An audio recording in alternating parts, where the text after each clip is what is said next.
ఈ రకంగా ప్రభుత్వం ఉంటుందని ఎక్కడ ఊహించలేదని చెప్పి కేటీఆర్ పనిదానాన్ని గురించి చెప్పారు. అటువంటి నాయకుడిని పట్టుకొని పెద్ద నాయకుడు అవుతారా? మిమ్మల్ని తిట్టి పెద్ద నాయకుడు అవ్వాల్సిన అవసరం లేదు. ప్రజల్లో కేటీఆర్ గారి యొక్క స్థానం ఏంటో మీకు బాగా తెలుసు. కానీ ఇటువంటి మాటలు మాట్లాడి చులకన కావద్దని చెప్పి నేను కాంగ్రెస్ పార్టీ నాయకులకు విజ్ఞప్తి చేస్తా ఉన్నాను. అదేవిధంగా ముఖ్యమంత్రి గారిని అన్పార్లమెంటరీ లాంగ్వేజ్ తోటి బీఆర్ఎస్ పార్టీ నాయకులు తిడుతున్నారని చెప్తున్నారు. అన్పార్లమెంటరీ లాంగ్వేజ్ కి care of address Revanth Reddy గారు.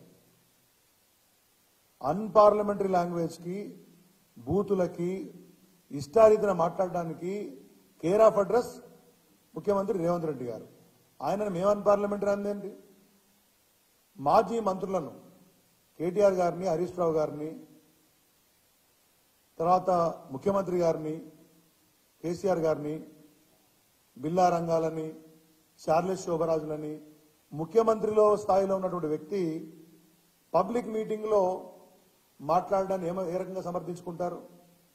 అంటే మీరు తిట్టుకుంటూ కూర్చుంటుంటే మేము నోరు మూసుకొని కూర్చోవాలన్నా? ఒక మాట మీరంటే ఈ వైపు నుంచి 10 మాటలు వస్తాయి.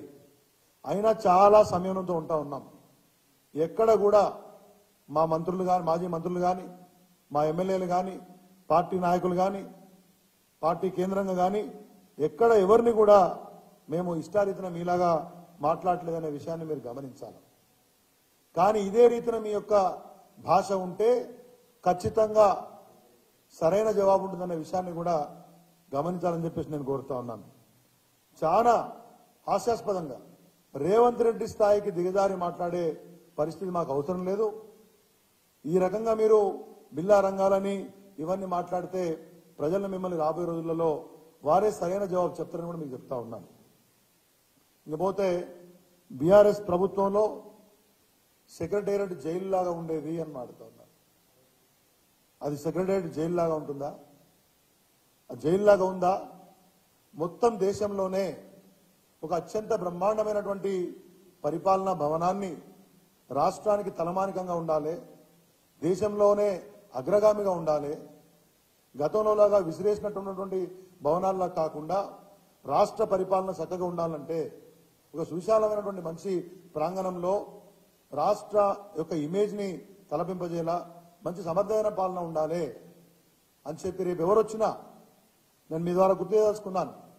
ఒకవైపు అంబేద్కర్ గారి యొక్క అత్యంత ఎత్తైన విగ్రహం రాజ్యాంగ స్ఫూర్తిని, రాజ్యాంగ పరిరక్షణ భావాన్ని ప్రతి క్షణం గుర్తు చేసేలా ఒకవైపు అంబేద్కర్, మరోవైపు తెలంగాణ రాష్ట్రం సాధించడానికి ఎంతో మంది అమరులయ్యారు. ఆ అమరులైన వారి యొక్క జ్ఞాపికగా ఉన్నటువంటి తెలంగాణ అమరుల ప్రాంగణం, ఈ రెండింటిని కూడా చూసి ఇక్కడ కూర్చున్న వాళ్ళు ప్రతినిత్యం వాళ్ళ యొక్క బాధ్యతను గుర్తెరిగి పనిచేయాలని చెప్పి ఒక బ్రహ్మాండమైనటువంటి యొక్క పరిపాలనా భవనాన్ని అందిస్తే ఇవాళ కాంగ్రెస్ పార్టీ నాయకులు మా పాలనలో, కేసీఆర్ గారి పాలనలో జైల్లో ఉండని మాడుతున్నారు. ఏదైనా అర్థం చేసుకోవడానికి స్థాయి ఉండాలి. అందుకే నిన్న కేసీఆర్ గారు ఒక మాట కేటీఆర్ ఒక మాట చెప్పారు, కనకపు సింహాసనం మన శునకం అని చెప్పేసి. ఇప్పుడు వీళ్ళు సెక్రటేరియట్ ను జైలుగా పోల్చినటువంటి యొక్క విషయం ఈ సామెత కరెక్ట్ సరిపోతుంది. దాన్ని అర్థం చేసుకోవడానికి కూడా పరిపాలనలో ఒక దూరదృష్టిని, పరిపాలనలో ఒక స్థాయిని, నిర్మించినటువంటి ఒక భవనాలను ఏ దృక్పథంతో నిర్మించారనే విషయాన్ని అర్థం చేసుకోవడానికి కూడా ఒక స్థాయి ఉండాలి. స్థాయి లేదు కాబట్టే మీరు ఇవాళ మాట్లాడుతూ ఉన్నారనే విషయాన్ని కాంగ్రెస్ పార్టీ నాయకులు గమనించాలి. 100 మంది సెక్రటరీకి వస్తా ఉన్నారని చెప్తున్నారు. ఎవరు వస్తున్నారు? 100 మంది. రోజు కాంగ్రెస్ పార్టీ కార్యకర్తలు కేసీఆర్ గారు బ్రహ్మాండంగా సెక్రటరీ కట్టారట, అది చాలా బాగుంది, మరి మా ప్రభుత్వం ఏ మంత్రి ఎడ కూర్చుండో అని చూడటానికి వచ్చినటువంటి కాంగ్రెస్ పార్టీ నాయకులు వస్తారు తప్పితే ప్రజలు ఎవరు రావట్లేదు. కాంగ్రెస్ పార్టీ ప్రభుత్వాలుంటే సెక్రటేరియట్లు పైరవీకారులకు కేర్ ఆఫ్ అడ్రస్ గా ఉండేటివి. మనందరికీ ఆ విషయం కూడా తెలుసు. ఇవాళ పైరవీకారుల నిలయాల్లాగా మంత్రుల పేషీలు తయారవుతున్నాయి. వారు తప్పితే ఎక్కడా ప్రజలు కనబడట్లేదు అనే విషయాన్ని కూడా మీ దృష్టికి తీసుకొస్తా ఉన్నాను. ఒక ప్రజాస్వామ్య భావనతోటి బ్రహ్మాండమైనటువంటి సువిశాల భవనాన్ని కడితే ఈ రకమైన చిల్లర మాటలు మాట్లాడడం సరైన పద్ధతి కాదని కూడా నేను కాంగ్రెస్ పార్టీ నాయకులకు తెలియజేస్తా ఉన్నాను. అదేవిధంగా మమ్మల్ని తిడుతూ ఉన్నారు. ఏమని? బీఆర్ఎస్ బీజేపీ ఒకటి అని చెప్పేసి. ఒకవైపు బీజేపీ వాళ్ళు ఏం మాట్లాడతారు, కాంగ్రెస్ పార్టీ బీజేపీ ఒకటని మాట్లాడుతూ ఉన్నారు.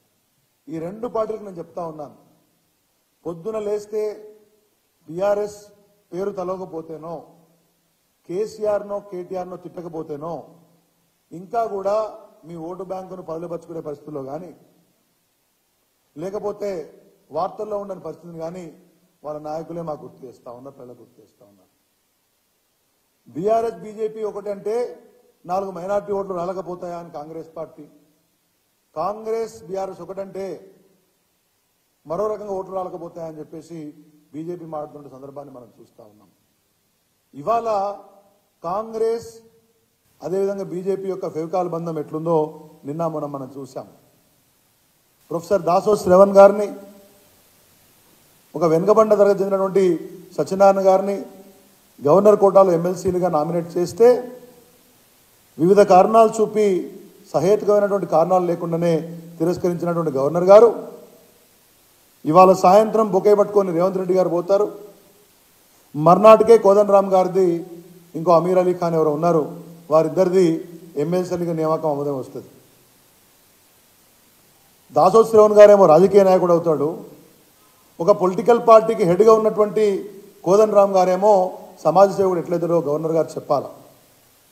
ఇది బీజేపీ కేంద్ర నాయకత్వం యొక్క తెలియకుండా, బీజేపీ కేంద్ర నాయకత్వం యొక్క ఆమోదం లేకుండా ఈయన గవర్నర్ గారు ఆమోదం తెలిపారంటే నమ్మేంత అమాయకులు ఎవరు లేరు తెలంగాణ అనే విషయాన్ని కాంగ్రెస్ పార్టీ నాయకులు గమనించాలా.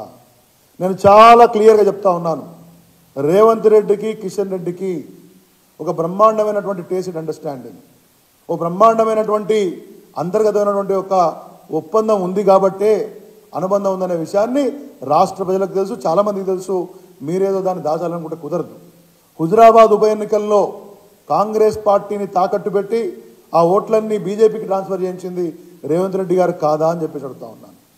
ఆ రోజు స్టార్ట్ అయినటువంటి ఫెవికాల్ బంధం ఇవాళ గవర్నర్ కోటాలో ఎమ్మెల్సీల నామినేషన్ వరకు కొనసాగుతుందా లేదా తెలియజేయాలనే విషయాన్ని ఇట్లా రేవంత్ రెడ్డి గారు అడగానే అట్లాగా మరి కేంద్రంలో అపాయింట్మెంట్లు దొరుకుతున్నాయో ఇది కిషన్ రెడ్డి యొక్క సహకారం లేకుండానే సాధ్యమవుతుందా తెలియజెప్పాల్సిన అవసరం కాంగ్రెస్ పార్టీ కూడా ఉంది.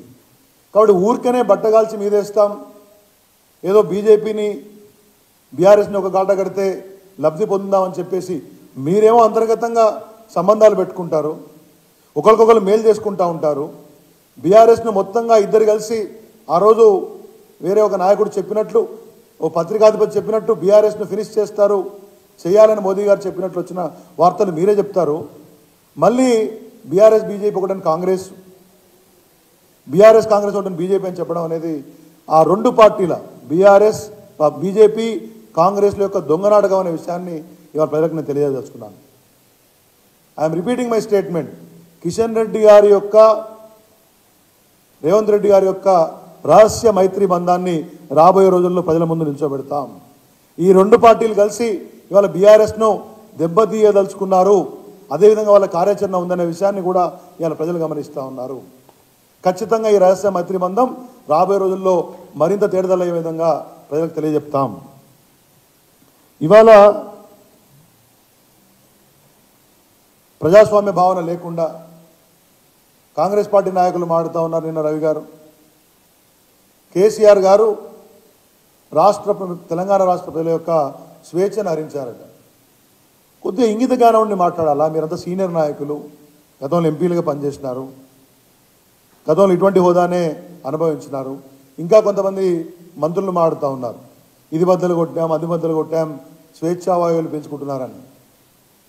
కాంగ్రెస్ పాలనలో వలసవాదులకు వంతపాడి తెలంగాణ ఆస్తిని, తెలంగాణ యొక్క అస్తిత్వాన్ని దోచుకున్నటువంటి కాంగ్రెస్ పార్టీ మీద పోరాటం సల్పి తెలంగాణను తెచ్చింది. తెలంగాణ ప్రజలకు కాంగ్రెస్ కబంధ హస్తాల నుంచి, వలసవాదుల కబంధ హస్తాల నుంచి స్వేచ్ఛావాయువులు ప్రసాదించింది కేసీఆర్ గారి పోరాటం కాదా? కేసీఆర్ గారు కాదా? కేసీఆర్ గారి పోరాటం లేకపోతే ఇదే కాంగ్రెస్ పార్టీ తెలంగాణ కాంగ్రెస్ అయి ఇవాళ మళ్ళీ ప్రజల దయతోటి ఇవాళ ప్రభుత్వం వచ్చేదా? ఒకసారి మీరు ఇవాళ ప్రశ్నించుకోవాలి. ఊరికే మాట్లాడతామంటే ప్రజలు సహించరు. ప్రభుత్వం వచ్చి తొలినాళ్ళు కాబట్టి కొన్ని రోజులు ఊరుకుంటారేమో కానీ సరైన సమయంలో బుద్ధి చెప్తారనే విషయాన్ని గమనించాలి. తెలంగాణ తెచ్చిన నాయకుడు, తెలంగాణ కోసం చావు నోట్లో తలబెట్టిన నాయకుడు, తెలంగాణ స్వేచ్ఛ కోసం, తెలంగాణ ప్రజల యొక్క హక్కుల కోసం సుదీర్ఘకాలం మొక్కవోని ధైర్యంతో ఎటువంటి ప్రలోభాలకు లొంగకుండా అన్ని వర్గాలను, అన్ని పార్టీలను ఏకం చేసి పోరాడిన నాయకుడు తెలంగాణ ప్రజల యొక్క హక్కులను హరించాడని చెప్పేసి మాట్లాడడం అనేది ఎటువంటి రాజనీతితో ఇవాళ కాంగ్రెస్ పార్టీ నాయకులు చెప్పాలి. మీరేదో కొన్ని రోజులు బట్టగాల్చి మీదేస్తే మొన్న ఎన్నికల సందర్భంగా విష ప్రచారం చేసినట్టు కొన్ని యూట్యూబర్లను, కొంతమంది పనికిమాలినోళ్ళను పెట్టుకొని ప్రతిరోజు విష ప్రచారం చేస్తే కొన్ని రోజులు ప్రజల్ని మభ్యపెడుతుండొచ్చు కాక, కానీ వాస్తవాలు తెలిసిన రోజున ఖచ్చితంగా ప్రజలు మిమ్మల్ని బొందబెడతారనే విషయాన్ని గుర్తుపెట్టుకోవాలి. ఎవరన్నా పార్లమెంటరీ మాట్లాడుతున్నారు, మన రేవంత్ రెడ్డి గారు మాట్లాడుతున్నారు, కేసీఆర్ గారి పీక నొక్కుతాను, గోరీ కడతాను, బొంద పెడతాను. ఇది రాష్ట్ర ముఖ్యమంత్రిగా ఉన్నటువంటి నాయకుడు మాట్లాడేదా? గోరీ కట్టడం, బొంద పెట్టడం స్వేచ్ఛకు తార్కాణం అవుతుందా? ఈ విషయం కాంగ్రెస్ పార్టీ నాయకులు చెప్పాలి.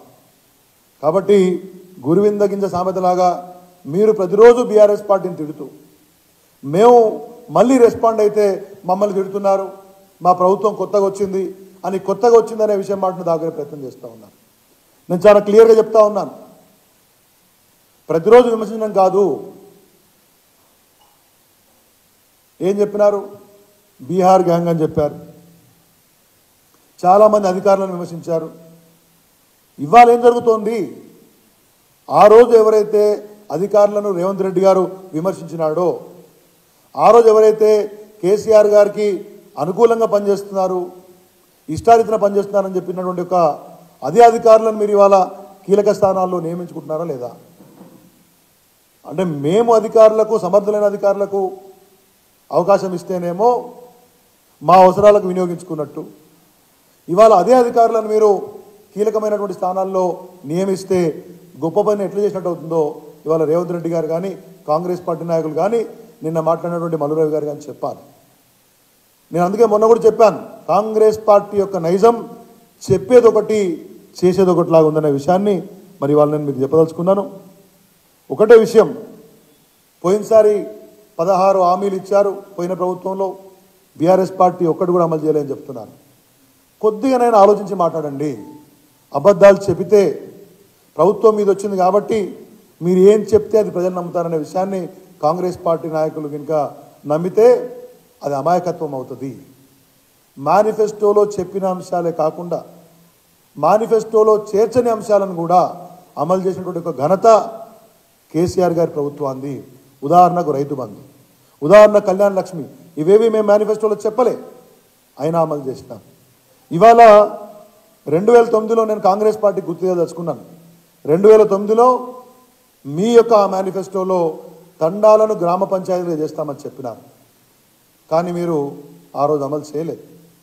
అదేవిధంగా 9 గంటల కరెంటు వ్యవసాయానికి ఇస్తామని చెప్పినారు, మీరు కరెంటు సరిగ్గా ఇవ్వక 1000 ఎకరాలు ఎండిపోయినాయి, మోటార్లు గాలిపోయినాయి, రైతులు నష్టపోయి ఆత్మహత్యలు చేసుకున్న సందర్భాన్ని కాంగ్రెస్ పార్టీ వాళ్ళ మర్చిపోతోంది.